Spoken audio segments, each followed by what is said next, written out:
Ibu-ibu, mau lihat pelitnya ibu? Coba kalau dia beli sayur. Hobi memang dia nawar. Kalau dia ke pasar, beda 1000, dia kelilingi tuh pasar. Beda 1000 tuh dia kelilingi. Bu, halo ibu. Bu, kalau ibu belanja di Trans Studio, Trans Mall, atau Alfamidi, Alfamart, tawar apa tidak? Tawar apa tidak? Coba kau tawar, dibilang ke orang gila. Lalu pedagang kasihan, yang sesama kita pribumi, datang naik sepeda motor, kadang kala sepeda, dia datang, dia sudah panggil kita, ya Bu Haji, Bu Haji makin cantik aja, masih nawar. Apa namanya kalau bukan pelit? Sudah enaknya itu, berapa mas? 10.000 Bu Haji, 11.000 ya. Mantap. Kalau kan ibu-ibu yang suka nawar, kalau bapak-bapak kan tidak suka nawar ya. Ini ibu-ibu tuh suka betul nawar. Bu, ibu mau ndak suaminya diambil orang? Mau? Silahkan pelit. Orang pelit itu tidak ada yang suka. Bahkan orang pelit sekalipun tidak suka sama orang pelit. Benar Pak. Begitu jeleknya itu sifat pelit, tidak ada yang suka. Coba saya tanya, bapak-bapak senang tetangga dermawan atau pelit? Ibu-ibu senang suami yang pelit atau dermawan? Senang mantu yang pelit atau dermawan? Teman-teman yang pelit atau dermawan? Dermawan, tidak ada orang suka orang pelit. Bahkan orang pelit pun tidak suka sama semuanya pelit. Dan kau ke rumahnya, pelit dia itu, padahal dia juga pelit. Begitu jelek dia itu sifat pelit. Demi Allah, tidak ada orang bangkrut gara-gara sedekah. Adakah pernah bapak dengar, mas, tuh yang di sudut rumah di komplek, tuh kaya betul dulu Ustaz, cuma karena dia rajin sedekah, bangkrut. Ada? Tidak pernah. Biasa kita ini sangka buruk kepada Allah. Tidak mau bersedekah karena sangka buruk. Nanti saya makan apa? Nanti saya makan apa? Jangan cemas rezeki. Jangankan diambil orang. Tertukar saja tidak. Cicak aja dijamin rezekinya. Tahu cicak? Tahu? Cicak makan apa ibu? Masuk akal enggak? Tidak masuk akal. Gimana caranya? Satu di dinding, satu terbang. Di mana ketemu? Tidak ada terminalnya. Kalau pesawat terbang, kita jalan, ada ketemunya di mana? Di bandara. Ini cicak satu terbang, satu di dinding. Di mana ketemunya? Tapi lagu kita waktu kecil kan, cicak-cicak di dinding, diam-diam merayap, datang seekor nyamuk. Nyamuk yang datang. Nyamuk yang datang. Allah jamin rezekinya. Lagu tidak bilang cicak lompat ke nyamuk. Setengah mati cicak, kasihan. Iya kan? Itu cicak, tidak sarjana, tidak punya kursus, tidak ada kaki, tidak ada otaknya, tidak cerdas, bisa hidup. Apalagi ibu, jangan pelit. Sedekah, Allah sudah jamin rezekimu. Bu, ada suaminya mulai selingkuh? Ada? Tidak usah curhat sama tetangga, apalagi curhat di Facebook. Tak kusangka kau begitu. Pret, belen-belen. Rahasia keluargamu kau ungkap di Facebook. Begitu mulai, bu, ciri-ciri laki-laki yang sudah mulai lain-lainnya. Kalau yang selama ini tidak pernah pakai sisir keluar, tiba-tiba rapi. Tidak pernah pakai parfum, tiba-tiba beli parfum malaikat subuh. Nah, yang tadinya keluar rumah tidak pernah pakai setrikaan, langsung rapi. Yang paling mencurigakan kalau dia terima SMS dalam kamar mandi. 70% wajib dicurigai.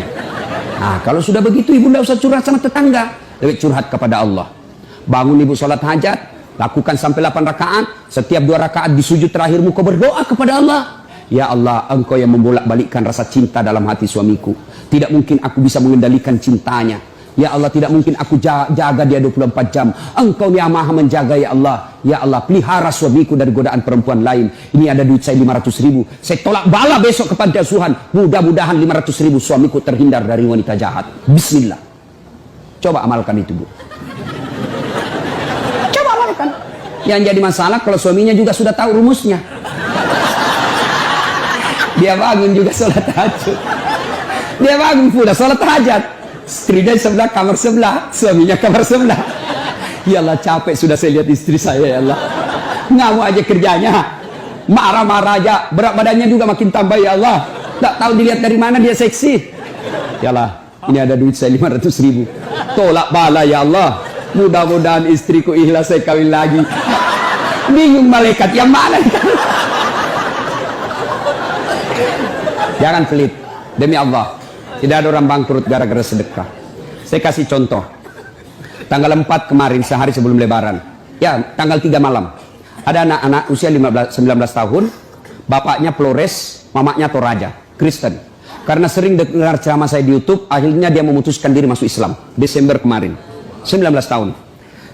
Tanggal 3 malam, dia DM ke saya di Instagram. Ustaz, saya ini dicerita cara mualafnya. Kemudian besok sudah mau lebaran, saya belum punya baju baru Ustaz. Saya lihat Ustaz ini bagus-bagus bajunya. Di mana belinya Ustaz? Saya bilang sebenarnya baju saya tidak dibeli, bikin sendiri. Tapi yang lebih sebenarnya lagi bukan baju yang bagus, saya yang gagal. Ya, sudahlah.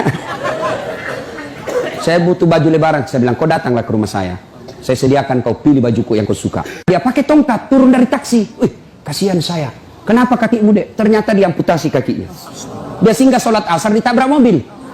Saya bilang berat betul hidupnya ini anak. Diusir dari orang tuanya pak. Diusir sekarang tinggal di masjid. Tidak disetujui. Hanya dia sendiri masuk Islam. Diusir.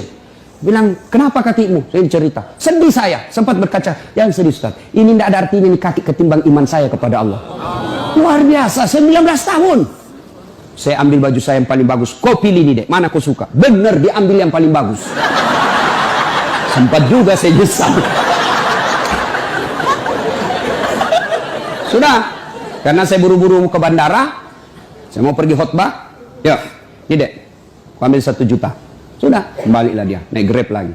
Sudah. Perjalanan saya ke bandara masuk WhatsApp. Ustadz, berapa nomor rekeningnya? Wakil Wali Kota Balikpapan. Dalam hati saya bilang, kenapa lagi Pak Wali? Ada apa? Padahal dalam hatiku, segeralah. Kirimlah nomor rekening. Masih di atas mobil masuk. Masuk. Berapa transferan masuk? 30 juta. Tadi keluar 1 juta. Tidak cukup sampai situ. Allah balas lebih banyak. Sampai saya di airport, bandara, depan pintu 7 nunggu saya keberangkatan. Tiba-tiba ada ibu-ibu lari. Bawa amplop. Ustaz, tunggu dulu Ustaz. Apa? Ini dalam hatiku. Ada apa lagi? Padahal cepat sudah. Ini ada ternyata ada fans saya. Dia lihat saya di bandara. Dia mau kasih kapal. Cepat buru-buru mau masuk bandara. Dikasih saya melalui itu ibu. Nih ada Ustaz titipan dari ini. Oke, saya buka. Berapa isinya? 10 juta. Sudah 40 itu kan gantinya. Besoknya tanggal 5 selesai khutbah. Biasanya kalau saya khutbah dikasih itu ibu 25 juta sama itu bu bupati. Berapa saya dikasih waktu itu? 35 juta. Berapa Allah ganti? 75. Keluarkan 1 juta, Allah ganti 75 juta. Kenapa ibu miskin? Karena ibu malas bersedekah. Selalu berkeyakinan saya miskin. Maka Allah, ana inda sanni abdibi. Saya tergantung sangkanya hambaku. Kalau kau sangka tidak mampu, maka kau kasih tidak mampu. Sedekah ibu. Allah tidak lihat 1 jutanya, Allah tidak lihat 100 ribunya. Yang Allah mau nilai, kamu sedekah enggak 1 hari ini. Jangan pernah lewatkan maghrib tanpa sedekah di hari itu. Coba amalkan. Coba. Kenapa kita tidak bisa umroh? Karena selalu yakin saya tidak mampu. Maka Allah ya sudah, kau yakin tidak mampu. Sedekah. Pulang ini kau sedekah sama tetanggamu. Cari orang miskin. Cari janda-janda tua. Tidak usah janda muda. Banyak yang bisa selamatkan. Jelas? Salatullah salamullah ala toha rasulillah. Salatullah salamullah ala yasin habibillah. Nah sudah banyak sebenarnya penyakit hati, tapi waktu yang terbatas. Saya cuma bilang waktu yang terbatas. Saya ada acara di Bandung ibu jam 10. Saya ini orang kampung. Saya tidak tahu Bogor ke Bandung jauh. Saya pikirnya 1 jam. Inilah kalau kita pakai pulsa lokal. Saya orang kampung, tidak tahu saya. Oh ternyata jauh. Nah saya harus segera selesaikan. Insya Allah kalau panitia ngundang saya lagi ke sini, saya datang lagi. Insya Allah ya. Ini penyakit hati. Sekarang gimana cara mengobatinya? Ala bizikrillahi tatma'innul qulub. Ketahuilah dengan berzikir mengingat kepadaku, maka hatimu akan jadi tenang. Jadi kalau kita punya penyakit hati, maka datang di majelis zikir Al-Ihya ini. Ini salah satu caranya. Memang ibu tidak dapat voucher, memang ibu tidak dapat undian, tapi apa yang ibu dapat? Ilmu, tapi ilmu tidaklah terlalu menolong ketika ilmu itu tidak diamalkan. Amalkan yang Bapak Ibu tahu, maka Allah akan berikan ketenteraman jiwa, ketenangan hati. Kalau hati sudah tenang, itulah kekayaan kita yang paling baik.